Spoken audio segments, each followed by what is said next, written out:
ದೇವಿ ಹೇಗೆ ಹುಟ್ಟಿದಳು ಅಂತ ನಿಮಗೆ ಗೊತ್ತಾ? ಒಂದು ಬಾರಿ ಇಂದ್ರನು ಐರಾವತದ ಮೇಲೆ ಸ್ವರ್ಗಕ್ಕೆ ಹೋಗುತ್ತಿರುವಾಗ ಅದೇ ದಾರಿಯಲ್ಲಿ ಹೋಗುತ್ತಿರುವ ದುರ್ವಾಸ ಮುನಿಗಳು ನಮಸ್ಕಾರ ಮಾಡಿ ಗೌರವದಿಂದ ತನ್ನ ಕತ್ತಲ್ಲಿ ಇದ್ದ ಮಾಲೆಯನ್ನು ಇಂದ್ರನಿಗೆ ಹಾಕುತ್ತಾರೆ. ಆದರೆ ಇಂದ್ರನಿಗೆ ಜಾಸ್ತಿ ಗರ್ವ ಅಲ್ಲವೇ? ಆದ್ದರಿಂದ ತನ್ನ ಮಾಲೆಯನ್ನು ಐರಾವತಕ್ಕೆ ಹಾಕುತ್ತಾರೆ. ದುರ್ವಾಸ ಮುನಿಗಳಿಗೆ ಜಾಸ್ತಿ ಕೋಪ ಬಂದು ಹೀಗೆ ಇಂದ್ರನ ಅವಮಾನ ಮಾಡಿದ್ದನ್ನು ನೋಡಿ ಕೋಪದಿಂದ, ಓ ಇಂದ್ರದೇವ, ನಿನಗೆ ಗರ್ವದಿಂದ ಕಣ್ಣು ಮುಚ್ಚಿಕೊಂಡು ಹೋಗಿವೆ ಅಲ್ಲವೇ? ನಿನಗೆ ಎಲ್ಲ ಭಾಗ್ಯಗಳು ಹೋಗಿ ನಿನ್ನ ಶಕ್ತಿ ಕಡಿಮೆಯಾಗುತ್ತದೆ. ಹಾಗೆ ನಿನಗೆ ಸುಖ ಆನಂದ ಎನ್ನುವುದೇ ಇರುವುದಿಲ್ಲ ಎಂದು ಶಪಿಸುತ್ತಾರೆ. ಆ ಶಾಪದ ಕಾರಣದಿಂದಲೇ ಬಾಲಿ ಕೈಯಲ್ಲಿ ಇಂದ್ರನು ತನ್ನ ರಾಜ್ಯವನ್ನು ಕಳೆದುಕೊಳ್ಳುತ್ತಾನೆ. ಇಂದ್ರಾದಿ ದೇವತೆಗಳೆಲ್ಲರೂ ವಿಷ್ಣುವನ್ನು ಕೇಳಿಕೊಳ್ಳುತ್ತಾರೆ.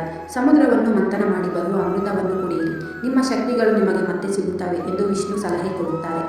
ಹಾಗೆ ರಾಕ್ಷಸರು ಮತ್ತು ದೇವತೆಗಳ ಮಧ್ಯೆ ನಡೆದ ಸಮುದ್ರ ಮಂಥನದಲ್ಲಿ ಅನೇಕ ರೀತಿಯಾದ ವಸ್ತುಗಳು, ಜೀವಿಗಳು ಮತ್ತು ವಿಷ ಬರುತ್ತದೆ. ಅದರೊಳಗೆ ಲಕ್ಷ್ಮೀ ದೇವಿಯು ಬಂದು ವಿಷ್ಣುವನ್ನು ನೋಡಿ ಪ್ರೀತಿಗೆ ಬಿದ್ದು ವಿಷ್ಣು ದೇವರನ್ನು ಮದುವೆಯಾಗಿ ನಮ್ಮೆಲ್ಲರಿಗೂ ದೇವತೆಯಾಗುತ್ತಾಳೆ.